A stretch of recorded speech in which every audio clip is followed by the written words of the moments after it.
4년 사이에 구세주가 유대 땅 베들레헴에 나셨는데 그 사실을 전하는 것이 오늘 본문입니다. 오늘은 성탄주일이고 또 성탄절과 이렇게 겹쳐서 아주 뜻깊은 주일이 되었습니다. 이 높고 거룩하신 하나님의 아들이 오시면서 높은 궁궐이나 고대 광실, 화려한 궁전에 나시지 않고 천하고 천하된 이 마국간 외양간에 구유에 오신 왕을 찾아 경배하던 이 목자들처럼 그들이 전해준 성탄을 축하하고 경배하는 아침이 되었으면 합니다. 오늘은 구유에 오신 왕이라 이런 제목으로 은혜를 나누고자 합니다. 먼저 생각할 것은 성자 예수께서 이 로마 제국 시대에 역사의 중심으로 시간의 중심점으로 오셨습니다. 그러니까 역사 속에 호정령이라고 하는 명령을 따라서 베들레헴에 나시게 되는데 그것이 바로 오늘 1절에서부터 소개되는 말씀입니다. 그때 가이사 아구스도가 영을 내려 천하로 다 호적하라 하였더니 그랬어요. 이 메시아 강림은 유대 땅에 그들과 함께 살려오셨던 새로운 시대가 열리게 됐습니다. 이 가이사 아구스도 때인데요. 로마 황제 때입니다. 이 사람은 본래 이름은 가이우스 옥타비아누스라고 하는 이런 황제였어요. 그런데 이 애중저부가 그 유명한 율리우스 시저라고 하는 황제였는데요. 그 이름을 따랐고 그 다음에 BC 27년, 주전 27년에 원로원이 특별한 이름을 내렸어요. 그게 아우구스투누스라고 하는, 여기 오늘 아구스도라고 되어 있죠. 그것은 위대한 이름, 고귀하다, 숭배받을 만하다, 뭐 이렇게 해서 아주 좋은 이름을 그에게 부여했어요. 그래서 이름을 그렇게 불렀습니다. 시저 아우구스투스라고 불렸는데 굉장한 치호를 받은 아주 유명한 왕입니다. 아주 정치를 잘해가지고 탁월한 행정가고 능력가였고 또 뛰어난 건축가이기도 했어요. 또 점령지에 그 자치권을 주었어요. 로마가 점령을 했지만 세금만 내면 그들이 스스로 통치하며 평화롭게 살도록 했고 예술을 진작시키고 또 문화를 창궐하게 하고 또 이 종교도 자유를 주고요. 또 풍속대로 너희대로 살아라. 이런 자유를 주기 때문에 아주 존경받는 그런 황제가 되었죠. 그래가지고 그 지역에서 특별한 법률, 자기들이 세우고 싶은 법까지도 다 인정해 주었던 것입니다. 그래서 최고 승공장, 최고 종교 지도자가 되었고요. 대제사장으로 모든 종가를 통합하는 탑으로 이렇게 대제사장으로 세워졌어요. 그리고 나중에는 이렇게 자꾸 높아지다 보니까 자기의 외중저부, 그 유명한 율리우스 시저라고 하는 이 사람의 그 신전을 지었어요. 그러니까 신격화시키는 범죄를 행하게 됩니다. 그런데 이 하나님께서는 그 입을 통해서 바로 그 황제의 입을 통해 가지고 호정령이 온 지역에 떨어지게 해가지고 성경에 있는 미가서 5장 2절에 말씀을 성취하는 도구로 쓰게 되는 것입니다.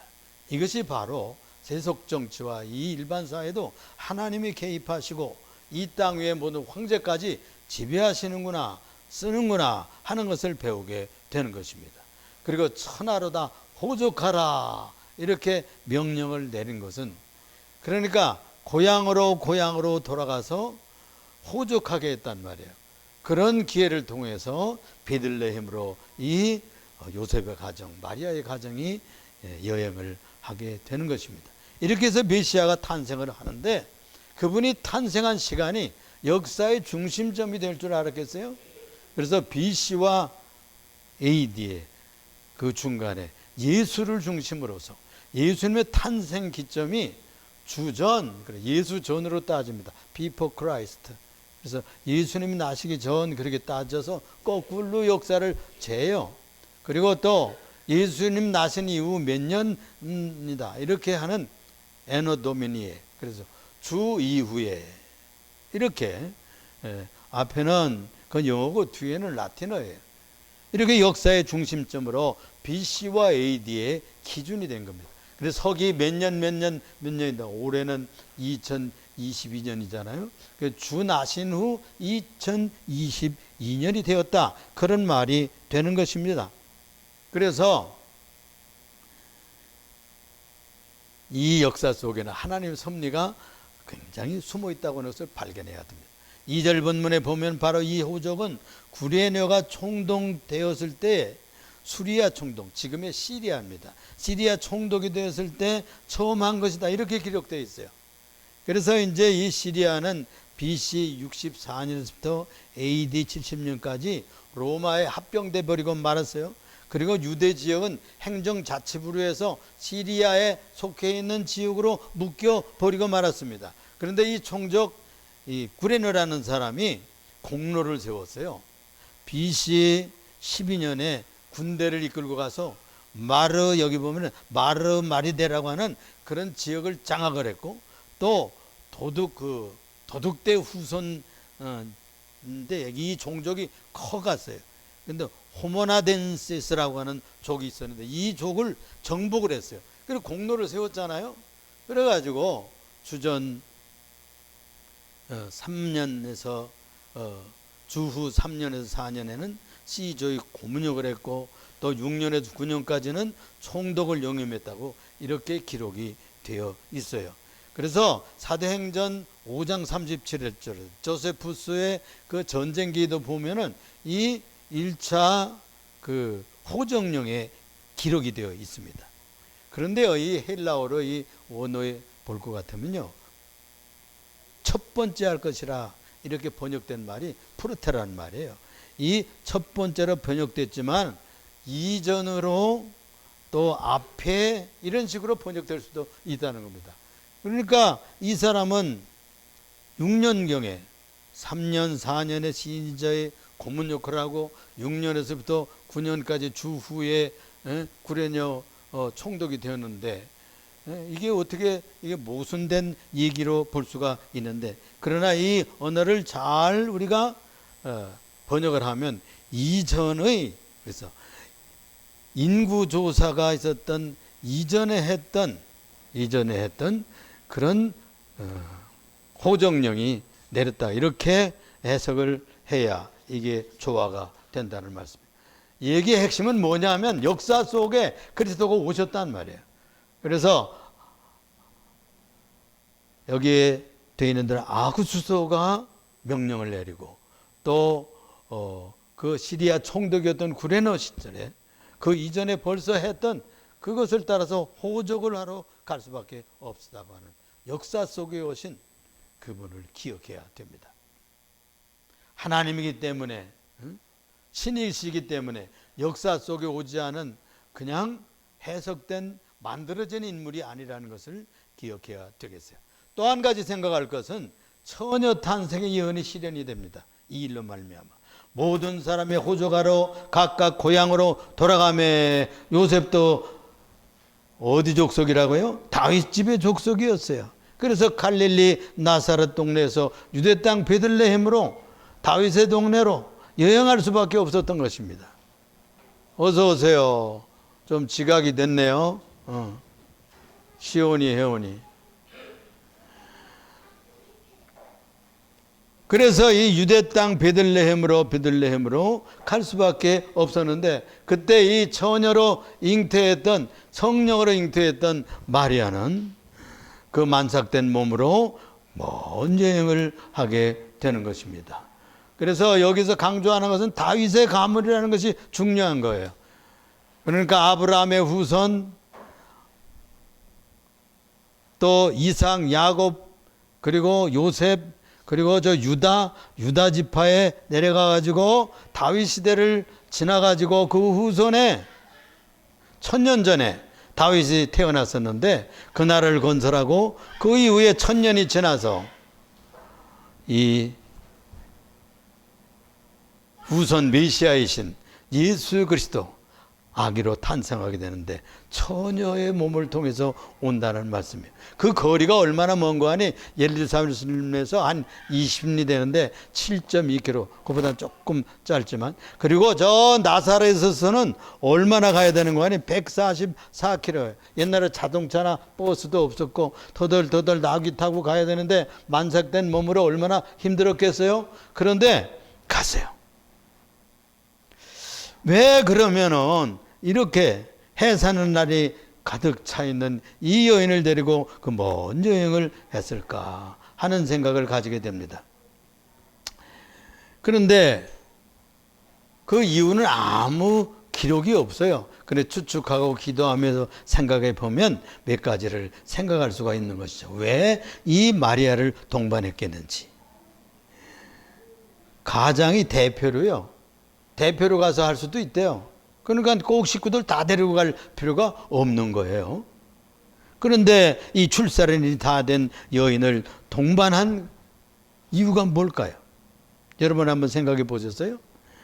아마 이렇게 짐작할 수가 있어요. 이 가브리엘 천사가 한 10달 전에 이 마리아를 찾아왔잖아요. 처녀 마리아에 찾아와서 성령님이 너와 함께해서 내가 잉태하게 될 것이다. 남자 없이 그게 가능합니까? 하나님의 말씀과 능력으로 가능하다. 그래가지고 신비한 잉태를 하게 되는 것이죠. 이런 일이 있었는데 이 약혼하여 정혼한 요셉과 상의하지 않았겠어요? 그래서 이들이 성경을 읽었을 거라는 거예요. 예언을 연구했을 거라는 거예요. 그래서 미가서 5장 2절을 읽고 그렇다면 이 아이가 메시아라고 하면은 이 아이는 베들레헴에서 태어나야 되는구나. 이것을 연구하고 공부했다는 거예요. 그렇게 생각할 수 있지 않겠어요? 이 유대인들은 성경을 아는 사람들이고 또 자기는 메시아를 잉태한 여인이 된다고 하는 것은 굉장한 축복인데 이것은 하나님의 뜻을 이루어야 되고 그 예언이 성취되어야 되잖아요. 그렇다고 하면 베들레헴으로 가야 된다. 이런 이유 때문에 베들레헴으로 힘들지만 갔다는 얘기예요.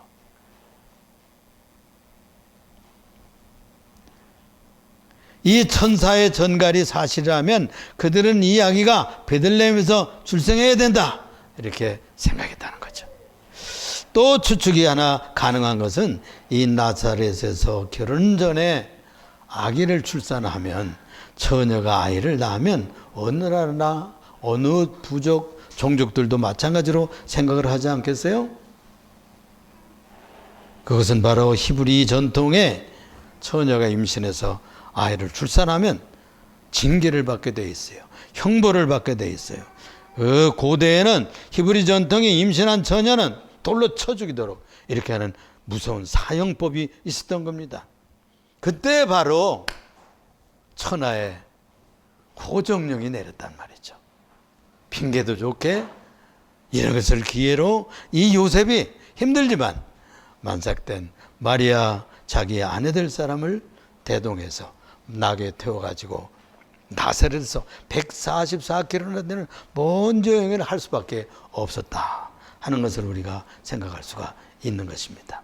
그래서 처녀가 잉태하여 아들을 낳으리니 그 이름을 임마누엘이라 하리라 하는 예언을 성취하는 것입니다.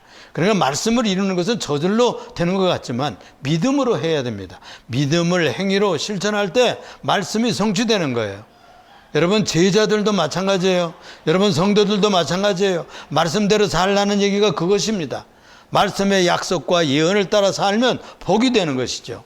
성도의 사명을 감당할 수가 있게 되는 것입니다. 우리가 이 마리아와 이 요셉 가정에서 배워야 될 귀한 교훈이 되는 것입니다. 세 번째로 생각할 것은 구유에 누이신 낮은 곳에 오셨다는 사실입니다. 첫 아들을 낳아서 강보로 쌓아서 구유에 뉘었으니 이는 여관에 있을 것이 없음이었더라 라고 했어요. 이 애아들이 아니고 첫 아들이라 그랬어요. 맏아들이라 그랬어요. 이건 마리아가 뒤에도 아이들을 낳고 동생들을 출산했다 하는 것을 전제합니다. 왜요? 첫아들, 첫아들 낳고 아빠들이 좋아하거든요. 엄마들이 기뻐하거든요. 할아버지 할머니들 얼마나 기뻐합니까?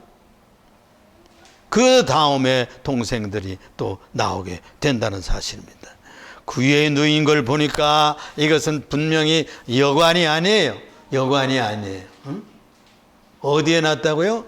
구유에 놨어. 구유에. 그건 외양간에 있잖아. 외양간에. 우리가 짐작할 수 있어요. 이 구유라고 하면 아이를 낳아서 연탄불이 따끈따끈한 또는 스팀이 되어 있든지 또 아주 구들이 온기가 있는 온돌에다가 따뜻하게 아랫목에다가 이렇게 어린아이를 누워야 될 거 아니야. 그런데 이 구유에 나귀도 있고 말도 있고 양도 있고 같이 짐승들이 있는 이 구유에다가 아기를 뉘었으니 될 말이에요? 이것을 짐작해 보면은 여관이 없어서 그랬다는 거예요. 호적하러 온 사람이 많다는 거야. 그래가지고 가득가득 차가지고 동네, 조그만 동네 뭐 잘 곳이 있어야지. 그래서 외양간이라도 짐승들과 함께 거할 수밖에 없었던 놀라운 일이 벌어진 겁니다. 그런데 천사가 말하기를 그게 표적이라 그랬어요. 그게 사인이라는 거예요. 그게 사인이라는 거예요. 이것은 예수께서 저 구유를 짊어지고 누웠듯이 나중에 십자가를 질 사인이라고 얘기하기도 합니다. 또 고대 강설에서 궁중에서 황제로 영화롭게 사는 아우구스티누스, 이 아우구스토가 그 화려한 황제와 대비되는 거예요. 사실은 높고 가장 높고 거룩하신 하나님의 아들 예수가 가장 낮은 마구간에 오셨다는 거예요. 그래서 여기 그들은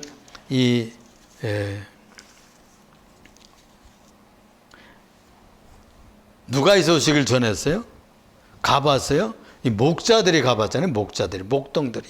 천사들이 나타나가지고 다윗의 동네에 가보거라. 거기에 보면은 표식이 하나 있는데 그 아이들을 찾는데 어떤 집 아이 애기인지 알아요? 그러니까 사인이에요. 그게 구유에 누웠다는 거예요. 가장 낮게 온, 가장 천하게 온, 그걸 확인한 사람들이 목자들입니다. 이 목자들은요 밖에 있었기 때문에 천사들을 보았어요. 어?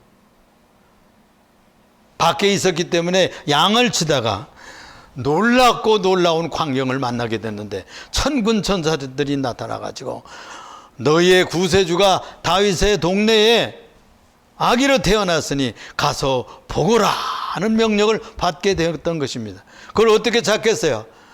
외양간에 가보면은 구유에 놓여 있으니까 자동적으로 외양간을 찾았겠죠.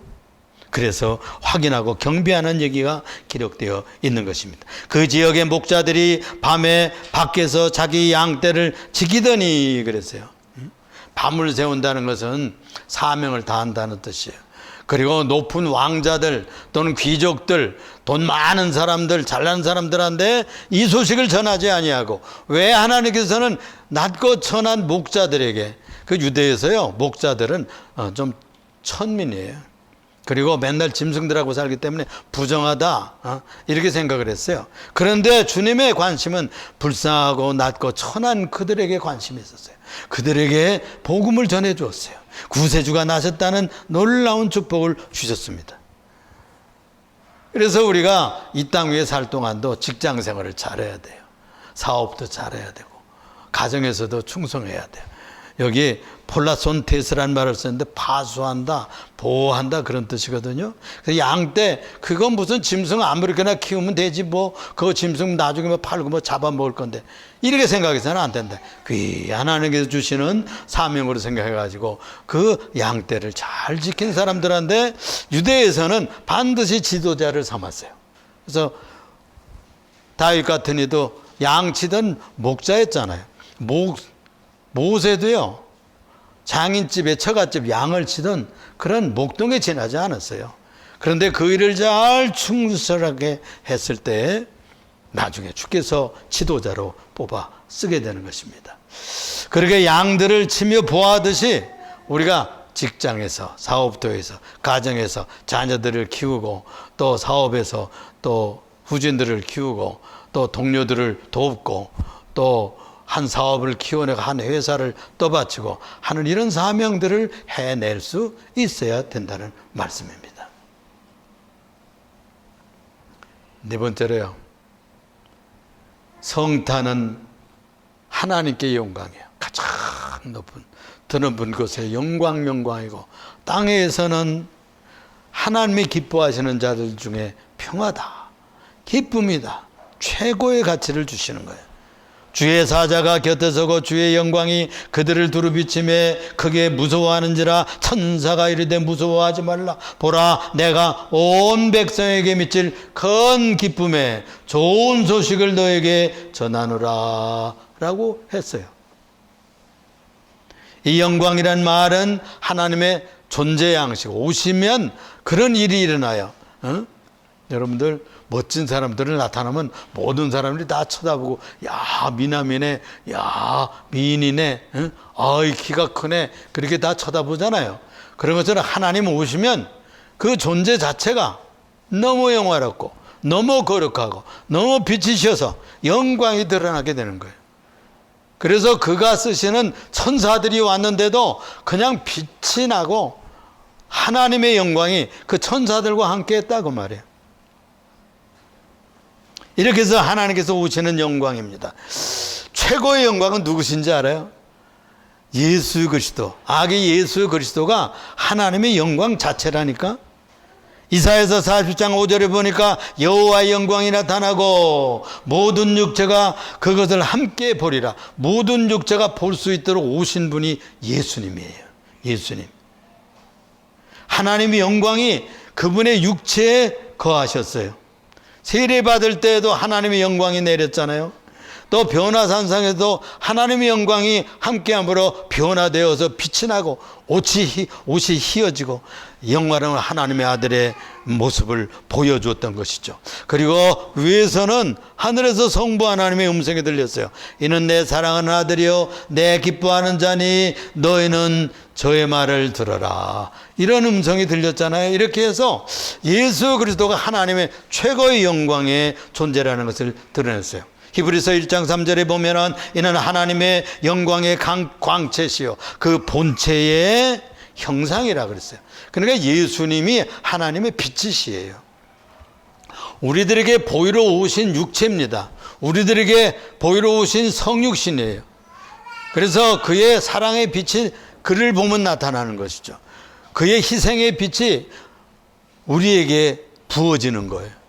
그의 용서의 빛이 우리에게 부어져서 하나님의 영광과 그 빛이 예수님이구나 하는 것을 깨달을 수가 있게 되는 것입니다. 그래서 두루 비쳤다. 그래서 두루 비쳤어요. 여기 비치고 저기도 비치고 주님이 오시면 그런 영화로움이 나타납니다.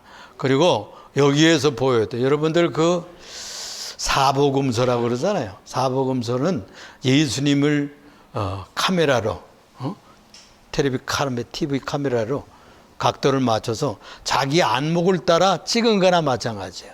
그래서 위에서도 찍고 옆에서도 찍고 앞에서도 찍고 어렸을 때도 찍고 십자가에 돌아가실 때 찍고 그런 얘기들을 마태, 마가, 누가가 거의 공통적으로 했어요. 그런데 더 깊이 멋지게 깊숙하게 아주 영적인 정신적인 면을 찍은 분이 누구냐면 사도 요한이에요. 사도 요한. 그래서 영적인 복음이라고 그러잖아요.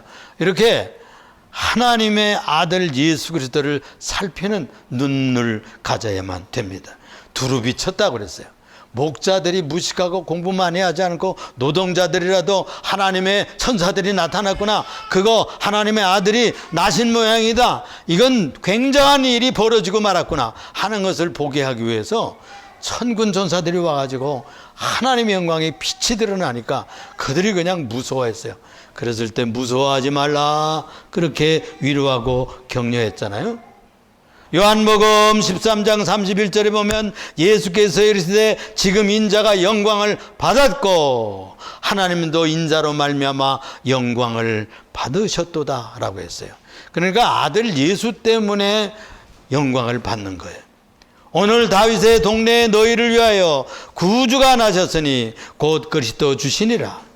그래서 좋은 큰 기쁨의 좋은 소식이라고 그랬잖아요. 제가 어느 해인가는 몇 번 이 설교도 했어요. 빅뉴스다, 큰 뉴스다. 여러분들 뭐 이런 뉴스 저런 뉴스 많지만은 예수님이 탄생했다는 것처럼 빅뉴스가 없습니다. 또 예수님이 탄생한 것처럼 우리 인류에게 기쁨을 주신 소식이 없어요.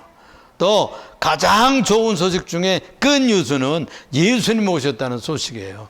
왜 그러는 줄 알아요?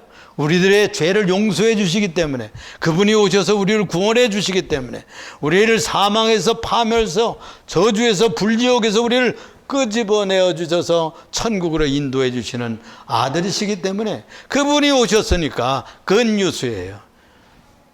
맹뉴스예요. 기쁜 뉴스가 되는 것입니다. 이렇게 그는 우리의 구세주입니다. 마지막으로 한 가지 부탁드리고 또 얘기를 마치려고 하는 얘기는, 과연 여러분들은 아기 예수를 어디에다 모시고 있느냐, 그런 말씀이에요. 여러분, 이 사람들, 베들레헴 사람들은 예수님이 마리아와 요셉이 얼마나 귀한 가정인지를 몰랐어요. 그래서 천덕거리고 자기들이 좋은 집 다 차지하고 따뜻하고 멋진 여관 다 차지하고, 이 가정은 그냥 천덕거리에서 없어요. 방 없어요. 다 내쫓았어요. 그래가지고 할 수 없이 외양간으로 갔어요. 그래서 거기서 몸을 풀었다는 거예요. 얼마나 슬픈 얘기입니까? 얼마나 천대한 겁니까? 여러분들은 지금 오늘 오시는 날인데, 여러분들은 어디에다 모시겠어? 창고에다 모시겠어? 벽장에다 모시겠어? 응? 뒷방에서 모시겠습니까? 공부방에다 모시겠습니까? 나 같으면 권면하기는 여러분들의 마음에 모시기를 바랍니다. 우리들의 마음은 예수님이 오시는 구유와 같아요. 그래가지고 구유에다가 꼴을 깔고, 얼마나 덕지덕지 거기에 붙은 더러운 것들이 많잖아요. 짐승들이 거기다 밥 먹고 염을 먹고 그랬으니까 그 얼마나 냄새나고 그럴 거 아닙니까? 그러니까 꼴은 말씀을 말하는 거예요. 말씀의 꼴을 깔고 거기에 강보 포대기를 깔고 얘를 잘 싸서 모셨던 겁니다. 뉘었던 거예요. 그것처럼 우리의 마음에 말씀으로 회개하고 주의 보혈을 뿌리고 거룩한 은혜로 씻고, 이렇게 우리가 회개한 마음으로 깨끗한 마음의 구유에 아기 예수를 평화의 구세주, 우리의 하나님의 아들, 그분을 모셔야 될 거예요. 또 여러분들의 가정에는 누구를 모시고 있어요? 우리의 가장으로, 가정에 있고 엄마가 있고 아빠가 있지만 그 중에 최고의 가정의 지도자로, 가장으로, 가정의 주인으로 예수님을 모시기를 부탁을 드립니다. 사업하는 이들이 있어요? 장사하는 이들이 있어요? 또는 회사에 나가세요? 무엇을 하든지 그 직장이나 사업터의 주인으로 예수를 모시고 사십시오. 그렇게 하면 주님께서 여러분들의 마음을 지도해 주시고 지혜를 주시고 또 인생사를 복되게 하고 가정의 행복을 낳아주실 것이에요. 왜 그런가 하면 하나님께 최고의 기쁨이시고 우리에게 그분이 모시기만 하면 평화가 와요. 샬롬이 옵니다. 그래서 여러분들의 가정이 편해지고 형통하게 되고 복되게 되는 역사가 일어나게 될 거예요. 세상에서는 뉘을 것이 없으니까 그냥 요람이나 따뜻한 구들에 뉘어야 되는데 저 외양간 구유에다가 냈다가서 모셨는데 여러분들은 어디다 모시겠어요? 가장 중요한 여러분들의 마음의 성소에, 가장 인생의 중심점에 주님을 모시고 경배하고 함께 살아가는 여러분들 되시기를 부탁합니다. 가장 높은 곳에서는 하나님께 영광이요, 땅에서는 기뻐하시는 사람들 중에 평화로다. 기뻐하시는 사람들이 누굴까요? 하나님이 기뻐하시는 사람들이 누구예요? 성도들이죠. 신자들이죠. 예수님 모시고 사는 사람들이 하나님이 제일 기뻐하시는 사람들이야. 이런 분들에게 평화가 옵니다. 이 샬롬이 이루어지기 위해서 예수님을 모시는 귀한 아침이 되기를 예수님 이름으로 축원을 드립니다. 메리 크리스마스, 즐거운 성탄, 복된 주일이 되기를 축원합니다. 기도하겠습니다. 사랑이 많으시고 은혜가 풍성하시며 우리의 지존자가 되시는 여호와 하나님 아버지, 감사와 찬양과 영광과 존귀를 주 앞에 돌립니다. 죄 많고 허물 많은 우리들을 구원하기 위해서 고대광실 가장 높은 하늘나라에서 이 땅에 오신 예수 그리스도시요, 우리들의 더럽고 추악한 이 마음 위에 말씀에 꼴을 깔고 기다리오니 주님께서 우리의 마음의 왕자에 앉아주셔서 우리를 지배하시고 우리를 통치하시고 우리를 다스려 주셔서 복잡하고 혼란하고 혼돈하는 우리의 심령에 평화가 오게 하시고 또 괴롭고 고통스러운 우리의 마음에 평안히 살 수 있는 평강이 임하게 하여 주옵소서. 우리의 각 가정마다 우리의 사업마다 직장마다 그리고 이 나라의 혼란스러움 속에 주님이 통치자로 오셔서 평화로운 민족이 되게 하시고 한반도가 되게 하시고 이 나라가 되도록 축복하여 주옵소서. 우리 그 주 예수님 이름으로 기도드리옵나이다. 아멘.